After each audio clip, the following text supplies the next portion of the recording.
சரி, அவர் இவ்வளோ நிறைய பாட்டு போட்டிருக்காருல்ல, பேமெண்ட்லாம் ஒழுங்காக வாங்குவாரா? பேமெண்ட்டுன்னு கேட்டது கிடையாது, கொடுத்ததை வாங்கிப்பார். சில சமயம் கொடுக்காமையே இருந்துடுவா. பத்மபூஷன் கூட வாங்கினார்னு நினைக்கிறேன். பத்மபூஷன் 65 சங்கீத கலாநிதி இங்கே அகாடமியில் வாங்கினார். அகாடமியில் சங்கீத கலாநிதி. அப்போ வந்து அவருக்கு வந்து 81 வயசு. சங்கீத கலாநிதி வாங்கும்போது அப்போதான் வந்து பெரியவா வந்து சிவபுண்ணிய கானமணின்னு டைட்டில் கொடுத்தா அப்பாவுக்கு. கடைசி வரைக்கும் அதுதான் பெரியசா சொல்லியிருந்த, வேற எதையுமே சொல்ல மாட்டார். சதாபிஷேகம் பண்ணாரா இல்லையா? சதாபிஷேகம் பண்ணார். எம்ஜிஆரே வந்திருந்தார். நீங்க ஒரு மணிமண்டபம் கட்டணும் அப்படின்னு ரெக்வஸ்ட் எழுதி கொடுத்துருக்காரு. அதாவது இது வரைக்கும் அப்படிலாம் பண்ணல. போன கவர்மெண்ட்ல, இந்த கவர்மெண்ட்ல செய்யலாமே நீங்க. அது வேணா செஞ்சு பார்க்கலாம்னு நினைக்கிறேன். ஏன்னா எப்பேற்பட்ட மகர் இப்ப தியாகராஜ வித்வத் சமாஜமெல்லாம் இருக்கு, ரொம்ப சந்தோஷமா இருக்கு. அதுல கச்சேரியெல்லாம் நடத்துறா. அது மாதிரி பாபநாசம் சிவனுக்கு தமிழ் தியாகர்ங்கிறது தமிழ்நாட்டுல ஒரு இடம் இருக்கணும்.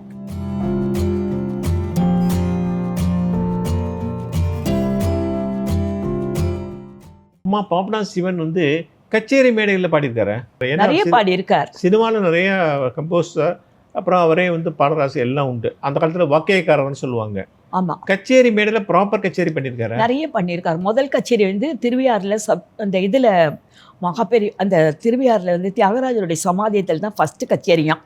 அப்பெல்லாம் எனக்கு தெரியாது. அது கூட நேரம் இருக்கு பாருங்க அவருக்கு, இவ்வளோ பிஸி இல்லை. அதுக்கப்புறம் கச்சேரியில நிறைய பண்ணியிருக்கா.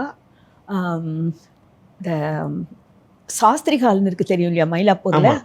அதுல ஒரு கச்சேரி லால்குடி ஜெயராமன் வாசிக்கிறார், மணி ஐயர் மிருதங்கம், நானும் மணி அவருடைய சிஷ்யன் மணிமாமாவும் பின்னாடி உட்காந்து வாசிக்கிறார். ஆமா, ரொம்ப எல்லாருமே வாசிப்பா. அப்பதான் நியூஸ் கேட்குறது, ராம்நாத் கிருஷ்ணன் பேட்டார். அந்த தகவல் கேட்ட உடனேனா எங்க வீட்டுக்கு பக்கத்திலேயே இருந்தார், எப்பவும் அடிக்கடி வருவார். ராம்நாத் கிருஷ்ணன் தான் சொல்றது. ராம்நாத் கிருஷ்ணன். அதனால அதெல்லாம் பார்க்குற போது அவருக்கு அப்படியே கண்ணில் ஜலம் நிறுத்தும். கச்சேரி அப்படியே கொஞ்சம் என்ன ஆச்சுன்னா இந்த மாதிரி அவர் பேட்டார்.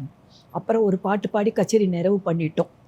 அது மாதிரி அதே மாதிரி ராம்நாத் கிருஷ்ணன் பற்றி சொல்லணும்னா, இவர் வந்து வீட்டில் கண்ண முடின்னு பாடின்னு இருப்பார். மணிமாமா, பாலு மாமா, செதலபதி பாலுன்னு கேட்டிருப்பார், ரொம்ப நல்லா பாடுவார் அவர். அப்புறம் இன்னும் இருக்கிறவாள்லாம் வந்திருப்பா. கண்ண முடின்னு பாடின்னு இருக்க இவர் வந்தார். ராம்நாத் கிருஷ்ணன் வந்து உட்காந்து கேட்டிருந்தார். அன்னைக்கு வந்து இவர் பாடின்னு இருக்கார் நவரச கன்னடாவில். பாடி கேட்டுட்டு அப்புறம் கண்ணை திறந்து பார்க்குறார். கிருஷ்ணா நீ எப்போ வந்த? மாமா நீங்கள் பாட ஆரம்பித்தோடனே வந்துவிட்டேனே. சரி ஒன்று பண்ணு, நாளைக்கு சிவராத்திரி பஜனை மயிலாப்பூரில், நீ வாய. வரேன் மாமா. சரி அங்கே போகிறேன். பஜனை நடந்துருக்குச்சு. அவர் வந்தார். தெற்கு மாட வீதியும் மேலே மாட வீதியும் சேர்க்குற அந்த கார்னரில் இந்தியன் பேங்க் இருக்குது, அந்த இடத்துல அந்த நவரச கண்ணன். இன்னைக்கு சிவராத்திரி, இந்த பாட்டை கேளுன்னு சொல்லிட்டு ஆன் த ஸ்பாட்டுன்னு நான் ஒரு விளையாட்டு பொம்மையாக பாட்டு எழுதினார். அப்படியே பாடுற. நாங்கள் அவருக்கு முடியல, அது விடக்கூடாது. பாடிட்டு இருக்காங்க எல்லாரும். 12 ராத்திரி 12-12:30 மணிக்கு, 9 மணிக்கு ஆரம்பித்து 3 மணிக்கு முடிப்போம் அந்த பஜனையை. அப்போ பாடுற ராம்நாத் கிருஷ்ணன் அப்படியே துண்டை கட்டினா அப்படியே சாத்தாங்க ரோட்டில் நமஸ்காரம் பண்ணுறார். மாமா இப்படி ஒரு பாட்டு கேட்டது இல்லையே அப்படின்னு. நாங்களே கூட 2ஆம் தடவை சேர்ந்து பாடிட்டோம். அப்புறம் ஆற்றுக்கு வந்த அப்புறம் எப்படிப்பா எப்பப்பா எழுதினு எனக்கு சொல்லவே இல்லையா, என்னமோ தோணித்து பாடினேன் மேம். அந்த மாதிரி அவருக்கு இன்னொன்று கவனிச்சிங்களா, அவருக்கு வந்து சினிமா பாட்டு கர்நாடிக் மியூசிக்குன்னு தனித்தனியால யோசிக்கவே இல்லை. அவர் பாட்டில் போட்டுருக்காரு. அது சிலது சினிமாவில் யூஸ் பண்ணியிருக்காங்க, சில கர்நாடிக் மேடையில் மட்டும் யூஸ் பண்ணுறாங்க. மனமே கணமும் மறவாதே ரெண்டுலையுமே யூஸ் பண்ணுறாங்க இல்லையா, பீம்பிளாஸ்ன்னு நினைக்கிறேன். ஆமாம். அது மாதிரி எனக்கு இன்னொரு ஆச்சரியமான விஷயம் என்னென்னா, நவரோஜ் மாதிரி ரொம்ப ரொம்ப ஒரு சில அது பாடுறதே கஷ்டம். அது ஆமாம், அது சரியாக பாடணும். அதை ரொம்ப அதெல்லாம் வந்து ரொம்ப அனாயசமாக அவர் யூஸ் பண்ணியிருக்காரு கச்சேரியில். இதில் சினிமாவில் சொல்கிறேன், சினிமாவில். ஆமாம், கிருஷ்ணா முகுந்தா நவரோஜ் தானே. ஆமாம், கிருஷ்ணா முகுந்தா நவரோஜ் ரொம்ப பிடிக்கும், எல்லாருக்கும் பாடுவா. அது மாதிரி அவருடைய இது சொப்பன வாழ்வில் மகிழ்ந்து சிவகவிய சொப்பன வாழ், அது ஒன்று பாருங்க, ஜீவப்பிரியே ஷியாமலான்னு கேட்டிருக்கேளா, ஷியாமலாங்கிற படத்தில் சியாமலா. ஆமாம் ஆமாம். அது மாதிரி அப்புறம் வந்து ஹுசேனிலெல்லாம் எழுதியிருக்கார். இல்லை நான் சொல்கிற சொப்பன வாழ்வில் மகிழ்ந்தில் விஜயநகரி ஜோன்புரிலாம் இருக்கும் அதில் அந்த ராக. ஆமாம் ஆமாம். அதில் வந்து அவர் வந்து சில நேரங்களில் சில பாட்டுக்கள் வந்து ராக மாளிகையாகவே போட்டிருக்கார் அவர். ஆமாம். அப்புறம் இந்த வார்த்தைகள்லாம் விளையாடுறது இருக்கே, ரொம்ப பிரமாதமாக இருக்கும். இந்த ஒரு பாட்டில் வந்து மலர் செண்டு கொண்டு வந்து அந்த மாதிரி அந்த ரைம்ஸ் எல்லாம் ரொம்ப அருமையாக வந்து விழும். சரி, அவர் இவ்வளோ நிறைய பாட்டு போட்டிருக்காருல்ல, பேமெண்ட்லாம் ஒழுங்காக வாங்குவாரா? பேமெண்ட்டுன்னு கேட்டது கிடையாது, கொடுத்ததை வாங்கிப்பார். சில சமயம் கொடுக்காமையே இருந்துடுவா, கேட்க மாட்டார். அப்படியே கொடுத்தாலும் அந்த காலத்துலலாம் எப்படி தெரியுமா, ஒரு முழு படத்துக்கு 2000 2500 தான். நிறைய பாட்டு, இந்த படத்தில் 10 பாட்டுனா அந்த படத்தில் 15 பாட்டு, எங்கள் படத்துக்கு இன்னும் நிறைய பாட்டு நிறைய எழுதி கொடுப்பாரு. பாட்டு எவ்வளோ கொடுப்பாங்க? மொத்தமே அந்த ஹோல் படம் முடிகிற வரைக்கும் 2000 2500 கொடுப்பா. இத்தனையும் அந்த பாட்டை எழுதி கம்போஸும் அவரே பண்ணிடுவார். அது ஒரு ஆசையில் தான் பண்ணுவாரே தவிர காசெல்லாம் கேட்க தெரியாது. அப்புறம் அதை வாங்கிட்டாலும் எங்கள் அத்திம்பேர் அப்புறம் கொஞ்சம் மேனேஜ் பண்ணிட்டார். நீலா ராமமூர்த்தி அப்புறம் பார்த்ததுக்கு அப்புறம் தான் கொஞ்சம் எங்களுக்கு சேர்ந்து வீடு கட்டி எல்லாம் பண்ணினார். நிறைய படம் பண்ணியிருக்கார். அப்போது பக்கத்தில் யாராவது இருந்தால் கூட சரின்னு கொடுத்துடுவார். அந்த மாதிரி பணத்தை ஒரு விஷயம் மதிச்சதே இல்லை. பணத்துலலாம் ஒரு பெரிய இதுவே கிடையாது, இச்சை கிடையாது. அதே மாதிரி இன்னொன்று கேட்டால் விருதுகள்லாம் வாங்கினான் இல்லையா, இந்த மாதிரி தமிழ் இசை சங்கத்தில் வந்து இசை பேரறிஞர் கொடுக்குறார். சட்டை போட்டுருக்காரு, பின்னாடி ஒரு இடத்துல சின்ன ஓட்டையாங்க. அப்பா இந்த சட்டை கிழிஞ்சிருக்குப்பா, எல்லாரும் வருவா, பாரு என்ன சட்டை பண்ணுறவா பண்ணட்டும், இந்த சட்டைக்காக என்ன சட்டை பண்ணுறவாளப்பா. அதாவது ரொம்ப வெரி ஃப்ளூயண்ட், அந்த மாதிரி அந்த வார்த்தைகள்லாம் அப்படி வந்து விழும் இருக்கு. அப்புறம் அதே தான் போட்டுன்னு வந்தார்னு வச்சுக்கோங்க. தான் போட்டு வந்திருக்காரு. அதாவது படாடோபம் கிடையாது, ஒரு எதிர்பார்ப்பு கிடையாது, ரொம்ப எளிமை. பத்மபூஷன் கூட வாங்கினார் நினைக்கிறேன். பத்மபூஷன் 65 சங்கீத கலாநிதி இங்கே அகாடமியில் வாங்கினார். அகாடமியில் சங்கீத கலாநிதி. அப்போ வந்து அவருக்கு வந்து 81 வயசு. சங்கீத கலாநிதி வாங்கும்போது நான் தான் அவரோட ஸ்பீச் படித்தேன். அதுக்கு முன்னாடி அவர் சொல்கிறார், எனக்கு என்ன தெரியும், எனக்கு ஒன்றும் தெரியாது, வேற யாரும் கிடைக்கலையே என்னை போட்டு விட்டா அப்படின்ட்டு. அப்புறம் வந்துட்டு என்ன இப்படி பேசிட்டேலே, உங்களுக்கு கொடுக்கணும் தானே நாங்கள்லாம் கொடுத்தோம் அப்படின்னு. ஆனால் என்னவோ வேற ஒன்றும் சொல்கிறதுக்கு இல்லை. அதிலெல்லாம் ஒரு ஏகாந்தமான ஒரு வாழ்க்கை வாழ்ந்திருக்கார். எதை பற்றியும் கவலைப்படாமல் நீ கொடுக்குறியான்னு யார்கிட்டையும் எதுவும் கேட்கவும் மாட்டார். கொடுக்குறியா, சரி வரணுமா, சரி, அந்த மாதிரி தான் போயிட்டு இருந்தார். உங்களுடைய கல்யாணத்தெல்லாம் கிராண்டாக பண்ணாரா இல்லையா? கல்யாணம் எனக்கு வந்து சந்துரு ஐயர் நீங்கள் கேள்விப்பட்டிருப்பேன். சந்திரசேகரமும் சந்துரு ஐயர்னுட்டு அவள் வந்து தியாகராஜ உற்சவம் முதல்ல திருவையாறில் ஆரம்பிச்சது. முஸ்லீம் மாமா, செம்மங்குடி மாமா, அப்புறம் ஜிகே மூப்பனார், இவாள்லாம் சேர்ந்து தான் ஆரம்பித்தா. அவரோட பெரிய பிள்ளை தான் எனக்கு. அது வந்து ஜெமினியில் எங்கள் அத்திமேரோட தான் வேலை பார்த்துருந்தார் எங்கள் ஆத்துக்காரர், அந்த ரமணி. ஸோ அந்த மாதிரி அந்த சமயத்தில் எங்கள் அப்பா கூட ஊரில் இல்லை, எங்கேயோ வெளியூருக்கு போயிருந்தா, குணசீலம் எங்கேயோ போயிருந்தா. அந்த சமயத்தில் வந்து பார்த்துட்டு அப்புறம் இது பண்ணா, எங்களுக்கு ஒன்றுமே நீங்கள் பண்ண வேண்டாம், கல்யாணம் குறை இல்லாமல் பண்ணணும். எல்லாம் அத்திம்பேர் கல்யாணத்துக்கு கச்சேரிலாம் வச்சாரா? எல்லாரும் ஆசையாக வந்து பாடினா, எல்லா வித்வான்களும் எம்எஸ் வந்தாங்களா? ஓ, எல்லாரும் வந்தா. எல்லாரும் வந்து ஆளுக்கு 2 பாட்டு அப்படி கிடையாது, பாடல்ல எல்லாரும் கல்யாணத்தில் சேர்ந்துட்டா. இவர் செம்மங்குடி மாமா கச்சேரி, அது ரொம்ப அந்த மாதிரி 2 பேருக்கும், அப்பாவுக்கும் ஆப்தர், இந்த எங்கள் மாமனாருக்கும் ரொம்ப பிரியமானவர், அதனால் அவரோட கச்சேரி இருந்தது. அதே மாதிரி அப்பாவுடைய சஷ்டத பூர்த்தி வந்து எல்லா அன்பர்களும் சேர்ந்து ரொம்ப கிராண்டாக பண்ணினான். அதில் 4 நாளைக்கு எல்லாரும் நான் வாசிக்கிறேன், நான் பாடுறேன்னு இன்ஸ்ட்ருமெண்டலிஸ்ட், வோக்கலிஸ்ட் எல்லாரும் வந்து தேடி வந்து அது எங்கே நடந்தது? நாங்கள் இருந்த அந்த 80, அவருடைய 80ல் 60 சொல்கிறேன், 60ல். அப்போ தான் வந்து பெரியவா வந்து சிவபுண்ணிய கானமணின்னு டைட்டில் கொடுத்தா அப்பாவுக்கு. கடைசி வரைக்கும் அதுதான் பெரியசா சொல்லியிருந்தேன், வேற எதையுமே சொல்ல மாட்டேன். சதாபிஷேகம் பண்ணாரா இல்லையா? சதாபிஷேகம் பண்ணார், எம்ஜிஆரே வந்திருந்தார். 80, ஆமாம் 80. அது வந்து தியாகராஜ வித்வத் சபாஞ்சத்தில் பண்ணினா. எம்ஜிஆர் வந்தார். அதுக்கு எம்ஜிஆர் வந்தார், ஜானகி அக்கா வந்திருந்தா, அப்புறம் இன்னும் எல்லா பெரியவாளும் அந்த காலத்தில் இருந்த எல்லாருமே வந்திருந்தா. அப்பாவுக்கு வந்து சங்கீதத்தை தவிர வேற என்ன இன்ட்ரெஸ்ட் இருக்கு? சம்ஸ்கிருதத்தில் ஒரு அகராதியே போட்டிருக்கார். ஒரு 7.5 வருஷம் அதில் ஒர்க் பண்ணி சான்ஸ்கிரிட் டு தமிழ் ரொம்ப அழகான ஒரு அகராதியே போட்டிருக்காரு. ஆமாம், அது வந்து ரொம்ப யூனிக்காக இருக்கும். ரொம்ப அதாவது சாதாரணமாக எல்லாராலையும் அதை புரிஞ்சுக்க கூட முடியாது, அந்த மாதிரி ஒரு ரொம்ப பிரமாதமான ஒரு டிக்ஷனரி. சங்கீதம் தவிர அவருக்கு வேற என்ன இன்ட்ரெஸ்ட் இருக்கு? நல்லா சாப்பிடுவாரா? எல்லாம் ரொம்ப கொஞ்சம் தான். எப்பாச்சுமா நாங்களே ஏதாவது பேசிட்டு இருப்போம், விளையாடிட்டு இருப்போம், அவ்வளோதான். அதுக்கு மேலே சங்கீதம் தவிர வேற எதுவுமே பேச மாட்டார். நினச்சா காணுமேன்னு பார்த்தாக்கா நான் கபாலியை பார்த்துட்டு வந்தேன் அப்படிம்பார். கபாலீஸ்வரர் கோயிலுக்கு போயிடுவார். என்னமோ ஃப்ரெண்டாக அதுக்கு போயிட்டு வந்த மாதிரி நான் கபாலியை பார்க்க போயிருந்தேன் அப்படின்பா. அந்த மாதிரி. அதை தவிர வேற ஒன்றும் அவரோட வாழ்க்கையில் இச்சையே இருந்ததில்லை. எல்லாரோடையும் பிரியமாகவும் இருப்பார், அதே சமயம் டீட்டேச்சாகவும் இருப்பார். அது மாதிரி ஒரு குவாலிட்டி அவர். அம்மா அவருக்கு வந்து எம்ஜிஆர் பீரியடில் பாபநாசம் சிவன் சாலையில் சாந்தோமில் ஒன்று ஒரு தெருக்கு பேர் வச்சாங்க. அதுக்கப்புறம் வேறு எதாவது செஞ்சாங்களா உங்களுக்கு? யாருமே எதுவுமே செய்யலை. என்னுடைய வாழ்நாள் வருத்தம் அது. அப்படி ஒரு பாட்டு எழுதியிருக்கார். திரை உலகத்தில் இருக்கிறவா நினைச்சா செஞ்சிருக்கலாம், சங்கீத உலகத்தில் இருக்கிறவா செஞ்சிருக்கார், ரசிகர்கள் செஞ்சிருக்கலாம். அரசியலே செய்யல, யாருமே எதுவுமே செய்யலை. ஏன்னாக்கா இன்றைக்கும் நாங்கள் வந்து வருஷம் அவருடைய ஆண்டு விழா நடத்துறதெல்லாம் வாடகை கொடுத்து சபால் எடுத்துட்டு ஒரு 3 நாள் 4 நாள் நடத்துகிறோம். அந்த மாதிரி வருஷம் நடத்துகிறோம். பாபநாசம் சிவன் ரசிகர் சங்கம்னு பேர் வச்சுட்டு எல்லா ரசிகாலும் இருக்காங்க பேர். ஆனால் நாங்கள் தான் செஞ்சுட்டு இருப்போம் வேலை. எப்படி எங்கள் ஃபேமிலிக்குள்ளே நாங்கள் கலெக்ட். நீங்கள் ஒரு மணிமண்டபம் கட்டணும் அப்படின்னு ரெக்வஸ்ட்ல எழுதி கொடுத்துருக்காரு? அதாவது இது வரைக்கும் இப்படிலாம் பண்ணலை. போன கவர்மெண்ட்டில், இந்த கவர்மெண்ட்டில் செய்யலாமே நீங்கள்? அது வேணால் செஞ்சு பார்க்கலான்னு நினைக்கிறேன். ஏன்னா எப்பேற்பட்ட மகர். இப்போ தியாகராஜ வித்வத் சமாஜமெல்லாம் இருக்குது, ரொம்ப சந்தோஷமாக இருக்குது. அதில் கச்சேரியெல்லாம் நடத்துகிறா. அது மாதிரி பாபநாசம் சிவனுக்கு தமிழ் தியாகர்ங்கிறவங்க தமிழ்நாட்டில் ஒரு இடம் இருக்கணும். சிலை இருக்கு அவருக்கு? சிலை நாங்கள் வந்து போலகத்தில் ஒரு சிலை பண்ணினோம். அந்த சிலை அவர் மாதிரி பண்ணலை. எங்களுக்கு யாரையும் டிமாண்ட் பண்ண தெரியல, ஏதோ ஒருத்தர் பண்ணி கொடுத்தார். அதை வச்சுட்டு பிறந்த ஊரில் இருக்குது, பிறந்த ஊரில். ஆமாம், அவர் வந்து அவருடைய பேர் இயற்பெயர் வந்து ராமையா தானே? ராமையான்னு பேர். அவர் சிவன் வச்சது வந்து பாபநாசம் அங்கே சிவன் கோயில். பாபநாசத்தில் அங்கே இருக்கிற கோவிலெல்லாம் போய் பாடிட்டு இருப்பார் இல்லையா? அப்போ ஒரு நாளைக்கு வந்து இந்த உத்தமதானபுரம்ங்கிற இடத்துல பாடிட்டு கோவிலேருந்து வெளியில் வரும்போது அது பெரிய குரலில் பாடுவார், 5 ஸ்ருதியில் பாடுவார்.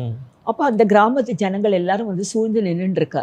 இவர் நல்லா விபூதியெல்லாம் போட்டுண்டு உத்ராட்சமெல்லாம் போட்டுண்டு அப்படி சிவபரமாக வந்துருக்கார். வெளியில் வந்துன்னா அடடா நம்ம பாபநாசத்துக்கு சிவனே வந்துட்டார் போல இருக்கே அப்படின்னு ஜனங்கள் ஒருத்தர் சொல்ல ஆரம்பித்தா அதுலேருந்தே அவருக்கு பாபநாசம் சிவன்னே பேர் வந்துருது. ஸோ அந்த பேர் அப்படியே வந்துடுது. அது அவருடைய இயற்பேர் ராமையா தான். ஆமாம், பிஆர் சிவன் தான் சைன் போடுவார். பிஆர் சிவன் தான் போடுவார். ராமாமிர்தயர் அவரோடது. போலகுங்கிறதுக்கு பிஆர் ராமையான் தான் போடுவார். அப்புறம் பிஆர் சிவன்னு போட ஆரம்பித்தார். ஸோ அவர் எழுதி வச்ச பாட்டெல்லாம் நீங்கள் வந்து என்ன பண்ணிட்டு இருக்கீங்க? அதெல்லாம் நான் வந்து அப்பா இருக்கிற வரைக்கும் ஒரு 4 பாகம் எல்லாமே நான் முதல் பாகம் வந்து ரங்கராமானுஜயங்கர் போட்டார் கலாட்சேத்திரால. அதுக்கப்புறம் 2, 3, 4 எல்லாம் அப்பா இருக்கிற போதே போட்டோம். 4th ரிலீஸ் போது எம்ஜிஆரே வந்திருந்தார். அவர் ஒரு 10,000 ரூபா கொடுத்து என்னோட மாமனாராக்கும் சொல்லி அப்படியே அங்கேயே நமஸ்காரம் பண்ணி அவ்வளோ கௌரவப்படுத்தினார். அதுக்கப்புறம் 5, 6, 7 அப்பா போனதுக்கப்புறம் நான் பண்ணேன். எப்படின்னா அப்போது நானும் பெரிய வசதியாக இருந்துடல. பேங்க்ல எல்லாம் லோன் எடுப்போம், எப்படி இல்லாமல் போட்டு எல்லாம் போட்டுருந்தேன். இன்னைக்கு எல்லாரும் பாடுற அந்த புத்தகத்தை வச்சுட்டுனாக்கா அந்த நோட்டேஷன் தான். எத்தனை புக்கு போட்டிருக்கீங்க? அவரோட 7 பாகம் போட்டிருக்கேன். 7 புக்கு. அவரோட சம்ஸ்கிருத டிக்ஷனரி போட்டிருக்கேன். சரி. இந்த மாதிரி அவருடைய லைஃப் ஹிஸ்ட்ரி, அப்புறம் அவருடைய ஆப்பராஸ் ராமச்சரித கீதம்னு சீர்காழி கோவிந்தராஜன் பாடியிருக்காரு எல்பியில். ஓஹோ. அதுக்கு புக்கு போட்டிருக்கேன். காரைக்கால் அம்மையார்னு ஆப்பரா எழுதியிருக்காரு, அதுக்கு போட்டிருக்கேன். எனது நினைவலைகள்னு சுதேசமித்திரில் வாரம் வந்துன்றது, அதெல்லாம் தொகுத்து ஒரு புக்காக போட்டேன். என் நினைவு கடல்னு அப்பாவே எழுதினது அதெல்லாம். இந்த மாதிரி இந்த புக்ஸ் எல்லாம் போட்டிருக்கேன். நீங்கள் வந்து ஒரு கம்போசராக நீங்கள் நிறைய பஞ்சரத்னம் எழுதியிருக்கீங்க இல்லையா? எத்தனை பஞ்சரத்னம் நீங்கள் எழுதியிருக்கீங்க? நான் இப்போ சமீபத்தில் 30ஆம் தேதி ரிலீஸ் பண்ண ஒரு பஞ்சரத்னத்தோடு சேர்ந்து 5 பஞ்சரத்னம். முதல் தியாகராஜோட பஞ்சரத்னத்தில் அதே ராகத்தில் நாட்டை, கவுளை, ஆரபி, வராளி, ஸ்ரீ இந்த 5 ராகத்தில் போட்டேன். அதுக்கப்புறம் வேறு வேறு ராகங்களில் எல்லாமே இது வரைக்கும் சிவன் பரம், எல்லாமே சிவனை பற்றி. ஆமாம். 4வது வந்து மீனாட்சி அம்மன் பற்றி, மதுரை மீனாட்சி அம்மனுடைய பிறப்பிலேருந்து அவருடைய கல்யாணம் வரைக்கும் அந்த மாதிரி போட்டேன். இப்போ இது வந்து நடராஜர் பஞ்சசபையில் வந்து என்னென்னலாம் நடனம் ஆடுறார். ஒவ்வொரு சபையிலையும் ரத்ன சபை, முதல்ல வந்து பொற்சபை, அப்புறம் ரஜத சபை, சித்திர சபை, தாமிர சபை, இந்த மாதிரி 5 சபையிலையும் அவர் வந்து என்னென்னலாம் பண்ணியிருக்கார். அந்த ஸ்வர சாகித்யமாக நம்ம தியாகராஜ் பெரிய மகானவர் அவர் எழுதின அந்த பாணிலேயே பல்லவியான பல்லவி சரணம், அப்புறம் ஸ்வரங்கள், அதுக்கு சாகித்யங்கள் அந்த மாதிரியே போட்டு சிட்டாஸ்வரம் சின்ன ஸ்வரங்களாக வரும், அப்புறம் கொஞ்சம் பெருசு வரும். அந்த மாதிரி இதை தவிர தனித்தனி பாடல்கள் நிறைய எழுதியிருக்கேன். நிறைய இது வரைக்கும் 2000 பாட்டு எழுதியிருக்கேன். 2000 பாட்டு எழுதியிருக்கீங்களா? அதில் வந்து நிறைய ஆப்பராஸ் எழுதியிருக்கேன். டான்ஸர்ஸ்க்கெலாம் நிறைய கொடுத்துட்டுருக்கேன். இப்போ கூட இந்த பஞ்சரத்துமே ஆடப்பரா இதில் பரதநாட்டியத்தில் நிறைய கொடுத்துருக்கீங்க. நிறைய கொடுத்துருக்கேன். சீகலா பரத் என்னோடது நிறையா ஆடி இருக்கா. அதை தவிர எல்லா டான்ஸஸும் என்னோட பாட்டு ஆடிருக்கா. ஃபாரின் வரைக்கும் போயிருக்கு என்னோட பாட்டெல்லாம். நீங்க வர்ணம் ஃபார்மேட்லும் எழுதுறீங்க இல்லையா? டான்ஸ்க்கு உண்டானதெல்லாம் சப்தம், ம். அப்புறம் வர்ணம், பதங்கள், ஜதீஸ்வரம். ஜத்தீஸ்வரம், அதுக்கப்புறம் தில்லானாலேருந்து எல்லாம் நிறைய எழுதியிருக்கேன். ஆப்பராஸ் நிறைய எழுதியிருக்கேன். ஒவ்வொரு சுவாமி மேலேயும் நிறைய எழுதியிருக்கேன். அதை தவிர பஞ்சபூத ஸ்தலம், அதாவது கொத்து கிருதிகள்னாக்கா அதாவது குரூப் கிருத்திஸ். கொத்து கிருதிகள். ஆமாம். அதில் வந்து பஞ்சபூத ஸ்தலம், சப்தவிடங்கத்தனம், அஷ்டவீரட்டேஸ்வரர், துவாதச ஜோதிர்லிங்கம், 51 சக்தி பீட்டம், 108 திவ்யக்ஷேத்திரம், 72 மேளராக கீர்த்தனைகள், இது மாதிரி நிறைய 5 பஞ்சரத்னம். இங்கே எத்தனை டிசைபிள்ஸ் உங்கள்கிட்ட கற்றுக்குறாங்க? என்கிட்ட பர்மனெண்ட்டாக ஒரு 30 பேர் கற்றுக்கிறா. அதை தவிர ஃபாரின்லேருந்து ஒருத்தர் 3 பேருக்கு அரங்கேற்றம் பண்ணியிருக்கேன் அங்கேயே போய். அதை தவிர இப்போவும் ஏதாவது 2 பேர் 3 பேர் அப்பப்போ வந்து கற்றுப்பா. நிறைய பேருக்கு நான் அந்த நாள்லேருந்து பிஹெச்டிக்கு கைடாக இருந்திருக்கேன்.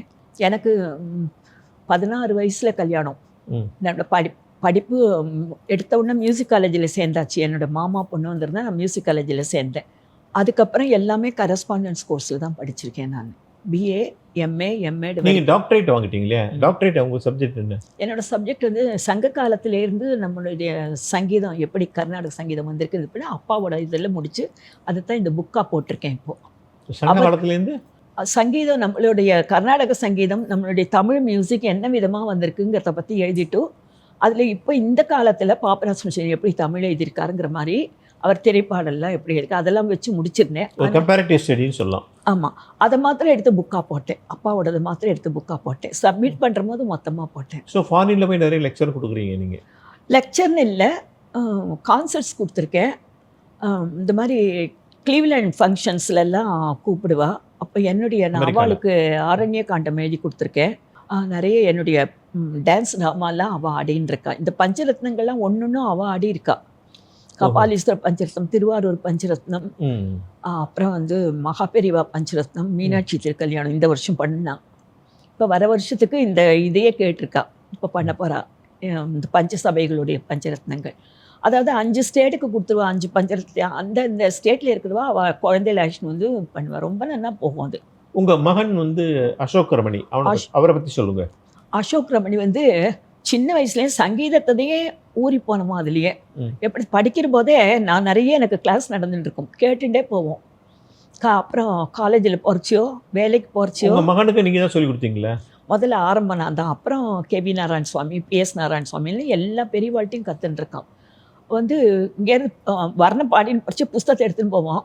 அவன் மறைமலை நகரில் வேலைக்கு போகும்போது ஸ்பிக்கில் வேலையில் இருந்தான். அந்த பஸ்ஸில் போகிறபோது அதை இது பண்ணிவிட்டு சாயந்தரம் வந்து எனக்கு பாடி காமிச்சிடுவோம் அந்த வர்ணத்தை. அந்த மாதிரி ஒரு இது. என்ஜினியரிங் காலேஜ் இந்த அண்ணா யூனிவர்சிட்டியில் தான் படித்தான். அங்கே அவனுக்கு 2-3 ஃப்ரெண்ட்ஸ். அவளும் ரொம்ப சங்கீதத்தில் ஆர்வம் உள்ளவா.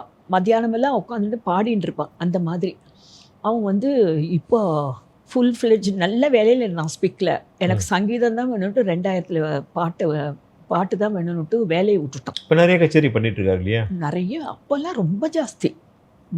மோஸ்ட்லி வாரத்தில் 4 நாள் 5 நாள் கச்சேரி இருக்கும். அந்த மாதிரி வெளியூரும் போயிட்டே இருக்கும். உங்கள் மருமகளுக்கு சங்கீதத்தில் ஈடுபாடு உண்டா? மருமகளுக்கு என்னோட பசங்க. அவங்க பேர் என்ன? கல்பனா அசோக்னு பேர். சரி. அவளும் பெரிய பரம்பரை. அவள் நல்ல சங்கீத பரம்பரை. அவளுடைய அத்தைகள்லாம் திருவாரூர் சிஸ்டர்ஸ்னு அந்த காலத்துலேயே பாடின்னு இருந்தவா கச்சேரியெல்லாம். இப்போ என்னோட ப்ரோக்ராம்ல எல்லாம் என்னுடைய மருமகளும் பாடுவா. என் பொண்கள்லாம் பாடுவா. அது மாதிரி என் மருமகளும் உட்காந்து அவங்களும் பாடுறாங்க. இந்த குரூப் இப்போதான் 30ஆம் தேதி அன்னைக்கு நாரதகான சபாவில் பாடினோம் இந்த பஞ்சசபை. உங்களுக்கு ஒரு பொண்ணு இருக்கா இல்லையா? பொண்கள் எனக்கு 3 பொண்கள். பெரியவன் வந்து இன்சூரன்ஸ் அதெல்லாம் பார்த்துட்டு இருக்கா. அவள் பாடுவோம். இப்போ அவளுடைய சிச்சுவேஷன் அவளுக்கு முடியல. சின்னவ தான் கம்ப்ளீட்டாக என்னோட பாட்டெல்லாம் யூடியூப்பில் போடுறது. கச்சேரிக்கு வந்து யார் கேட்குறாளோ அவளுக்கு பாட்டெல்லாம் நோட்டேஷன் எழுதி பாடி கொடுக்குறதில்ல. அவளும் நல்ல ஞானம். அவளும் கல்பனா அசோக் என்னுடைய மாட்டு பொண்ணுமா தான். என்னுடைய பாட்டுகள்லாம் இப்போ வெளியில் வருதுன்னா அவள் 2 பேர் தான் ரீசன். அசோக் வந்து என்னோடய பாட்டெல்லாம் எடுத்துகிட்டு போயிட்டு ஃபாரினில் எவ்ரி இயர் என்னோடய டான்ஸ் ட்ராமா, என்னுடைய பாட்டுகள் எப்படி தாத்தாவோடது பண்ணுறானோ அந்த மாதிரி என்னோடதையும் எடுத்து வச்சுன்னு பண்ணிட்டு இருக்கான். ரொம்ப நிறைய லெகசி அப்படியே கண்டினியூ ஆகிட்டு இருக்கு. கண்டிப்பாக. அடுத்தபடி குழந்தைகளும் நல்லா பாடுறதுகள். கொள்ளு பேரம் பேத்தி வரைக்கும் பாடுறா. அப்படியே ரொம்ப பெரிய சந்தோஷம் இது வாழ்க்கையில். ஸோ தாத்தாவுடைய பாட்டு அவங்களும் பாடுறாங்க. இப்போ அசோக் நடத்தின காம்படிஷனில் என்னோட கொள்ளு பேத்தியும் கொள்ளு பேரனும் 5 வயசு ரெண்டுமா வந்து சேர்ந்து உங்க ஸ்ரீ கணேச சரணம் பாடி ப்ரைஸ் வாங்கிடுது. அது மாதிரி பெரிய பெரிய விஷயம். ஆமாம், சிவனுக்கு பாபனா சிவன் அப்பா பற்றி மறுபடியும் வருவோம். அப்பாவுக்கு என்ன ஆச்சு கடைசி காலத்தில்? அவருக்கு கொஞ்ச நாள் அந்த ஆஸ்மா ஆஸ்மா. ஜாஸ்தி ஆயிடுத்து. அதோடைய ஒரு மார்கழி மாதம் பஜனைக்கு வரக்கூடாதுன்னா நான் வரலேன்னு சொல்லுவார். ராத்திரி இன்ஜெக்ஷன் போட்டு படுக்க வச்சுருப்போம். நாங்கள்லாம் போயிருப்போம் பஜனைக்கு 4:30 மணிக்கெல்லாம் எழுந்து நான் வந்துட்டேன்னு சொல்லு, மணிகிட்டையும் கூட்டியும் சீக்கிரம் வர சொல்லு, நான் இந்தியன் பேங்க்கிட்ட உட்காந்துட்டு இருக்கேன் பார். அந்த மாதிரி அந்த பாட்டு அதோட அவர் அந்த பனிலெல்லாம் இது பண்ணது எக்ஸ்போஷர் பண்ணது வந்து ரொம்ப ஜாஸ்தியாக போயிடுது. கடைசியில் இன்ஜெக்ஷன் பண்ணாலும் மருந்துனாலும் எதுலேயும் எடுப்படலை. விடிகாலமாக 4:30 மணிக்கு வந்திருக்காரு. ஆமாம், ஐயோ, மார்கழி மாதம். அது மார்கழி மாதம் 3 மணி நேரம் 4 மாட வீதியும் சுற்றுறதுக்கு 4:30க்கு ஆரம்பிச்சு சனி ஞாயிறுனாக்க 9-9:30 போயிடும். வெயிலுக்கு நடுவுலேயே பாடிட்டு இருப்போம். பாடிட்டே இருப்பார். ஆமாம். அந்த மார்கழி மாடவீதி பஜனை எத்தனை வருஷம் போயிருப்பார்?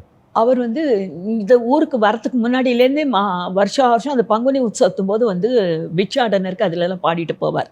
இங்கே 35லேருந்து இங்கே வந்ததுக்கு அப்புறம் அவர் பண்ணியிருக்கார் கடைசி காலம் வரை. ஆமாம், 83ல் 83வது வருஷம் அவர் அக்டோபர் 1ஆம் தேதி போயிட்டார். அதனால் அந்த டிசம்பர் பண்ண முடியல. அதுக்கு முதல்ல 82 வயசு வரைக்கும் வந்திருக்கார். இப்போ அதை கண்டினியூ பண்ணிட்டு இருக்கோம். இப்போ நீங்க கண்டினியூ பண்றீங்க எல்லாரும்? ஆமாம், போன வருஷத்துலேயே எனக்கு போக முடியல. மாடவீதி பஜனை இப்பயும் நடக்குது. ஆமாம், என்னுடைய சிஷ்யாலாம் இப்போ போய் பண்ணிட்டு வர. அசோக் ரமணி பண்றாரு. அசோக் ரமணி ஊரில் இருக்கிற போது பண்ணுவார். நான் தான் மெயினாக போயிட்டு இருந்தேன். என் சிஷ்யா நாங்கள் எல்லாருமா போயிட்டு இருந்தோம். குழந்தைகள் எல்லாருமே வருவா, மருமக எல்லாருமே தம்புரா எடுத்துட்டு அப்பாவோட படம் போட்ட தம்புரா எடுத்துன்னு அதில் போவோம். அந்த மாடவீதி பஜனையில் முழுக்க சிவனுடைய கீர்த்தனைகள் பாடி எல்லாம் கலந்து பாடுவோம். எல்லாமே கலந்து பாடுவோம். விருத்தங்கள் பாடுவோம், திருப்பாவை, அப்புறம் தேவாரம் எல்லாமே பாடுவோம். எதுவுமே ரெஸ்ட்ரிக்ஷன். அப்பாவும் அதை மாதிரி தான் எல்லாமே பாடுவார். நாங்களும் அதே மாதிரி எல்லாமே பாடுவோம். ஒரு ஸ்டாப்பிங்கில் பாடுவோம், அப்புறம் ஒரு நாமாவளி சொல்லிட்டு கொஞ்சம் தூரம் நடப்போம், திருப்பி அங்கே நின்றுட்டு அங்கே பாடுவோம் ஒரு பாட்டு. அது மாதிரி ஒரு காலத்தில் அம்மாவும் சேர்ந்து பாடுவாள். அம்மா பஜனைக்கு அப்பா அம்மாவுக்கு எல்லா பாட்டும் தெரியும். நாங்கள் ஏதாவது மறந்துட்டு டக்குன்னு எடுத்து கொடுப்பா. அம்மா பேர் என்ன? அம்மா பேர் லக்ஷ்மி அம்மாள். லக்ஷ்மி அம்மாள். லக்ஷ்மி. அவங்களும் சங்கீதம் நல்லா வரும். சங்கீதம் ரொம்ப பிடிக்கும். சங்கீதம் ரொம்ப பிடிக்கும். எல்லாரும் ஆற்றுக்கு வந்த உடனேயே வாங்கோ காஃபி சாப்பிட்றீங்களா, அந்த பக்கமே அந்த காலத்தில் எப்படி தெரியுமா, மடிசார் தான் கட்டின்னு இருப்பான் அம்மா. அப்படியே போது இப்படி எட்டி பார்த்து கதவுலேருந்து வாங்குவா சொல்லி அவளுக்கு வேணுங்கிறதெல்லாம் பண்ணுவாள். நாங்கள் எல்லாரும் உட்காந்து பாடுவோம். அப்படியே அந்த ஓரமாக உட்காந்து கேட்டுருப்பா. எதாவது மறந்து போயிடுச்சுன்னா டக்குன்னு எடுத்து கொடுப்பா. வேறு பாட்டுன்ற கச்சேரி அந்த மாதிரிலாம் எல்லா பாட்டுக்கெல்லாம் வருவா கேட்கறதுக்கெல்லாம். பாபநாஸ் சிவனுடைய நிறைவேறாத ஆசை தான் உண்டா? எல்லாரும் நல்லா இருக்கும். லோகா சமஸ்தா சுக்கினோ பவந்து சொல்வார். அவ்வளோதான். நிறைவேறாத ஆசையில் எனக்கு என்னன்னு செய்யணுமோ அது பகவானுக்கு தெரியும் தான் சொல்வார். அவர் தனக்கு ரொம்ப எங்களுக்கு தான் ரொம்ப ஆசை. அவருக்குன்னு பெரிய மணிமண்டபம் கட்டணும், பெரிய ஸ்டாச்சு வச்சு சென்னையில் ஒரு பெரிய அடையாளம் வேணும் அப்படின்னு ஒரு ஆசை. அவர் அதெல்லாம் நினைச்சதே இல்லை. இந்த தமிழ் திரையுலகம், தமிழ்நாடு ரசிகர்கள், சங்கீதம் பாடுறவா, இப்போ இருக்கக்கூடிய அரசு எல்லாருமா சேர்ந்து அவருக்கு ஏதாவது ஒரு மானுமெண்ட், ஒரு நினைவாலயம் கட்டணும். அதில் தான் மாதம் அவரோட கச்சேரிகள் நடத்தணும். எல்லாரும் வந்து பாடுறா, எல்லா கச்சேரிகளும் பண்ணுறா. ஆனால் தியாகராஜ உற்சவத்துக்கு எப்படி போய் எல்லாரும் செலவழிச்சுட்டு போய் பாடிட்டு வரா. ஆனால் இங்கே நாங்கள் காசை கொடுத்து தான் கச்சேரி நடத்துகிறோம். இன்னும் அதுக்கு உண்டான பக்தி எல்லாருக்கும் வரணும். இல்லை, வைரமுத்து ஒரு முறை சொன்னார், கவிஞர் வைரமுத்து ஒரு முறை சொன்னார், எங்கள் எல்லாருக்கும் கவிஞர்கள் எல்லாருக்கும் முன்னோடி பாபநாஸ் சிவன்னே சொன்னார் அவர். ஸோ அந்த முன்னோடிக்கு நம்ம ஏதாவது செய்யணும்னு நினைக்கிறீங்க? செய்யணும். அது வந்து கவர்மெண்ட்டு தான் பண்ணணும். வேறு என்ன சொல்ல முடியும்? கவர்மெண்ட்டும் இருக்கிற எல்லா ரசிக பெருமானும் அவர் பாட்டு பாடாத இடம் இல்லை. தமிழுக்கு ஒரு இடத்துலலாம் அவர் பாட்டுருக்கு உலகம் முழுக்க. எல்லாருமே நினச்சா நிச்சயமாக பண்ண முடியும். அதுக்கு நம்ம கவர்மெண்ட்டும் இப்போ வந்திருக்கக்கூடிய கவர்மெண்ட்டும் ரொம்ப எல்லாமே நல்லபடியாக நடத்தின்னு இருக்கா. ஸோ அவள் வந்து இதுக்கு ஏதாவது செய்வாள் நினைக்கிறேன். ஸோ இந்த 1 மணி நேரமும் பாபநாஸ் சிவனுடைய நினைவுகள் அப்படி மூழ்க வச்சிங்க. மிக்க நன்றி. எனக்கு ரொம்ப சந்தோஷம். எனக்கு எல்லாத்தையும் திருப்பி ரீகலெக்ட் பண்ணிக்க உண்டான ஒரு பாக்கியத்தை கொடுத்து நீங்கள் ரொம்ப சந்தோஷம். வணக்கம். வணக்கம்.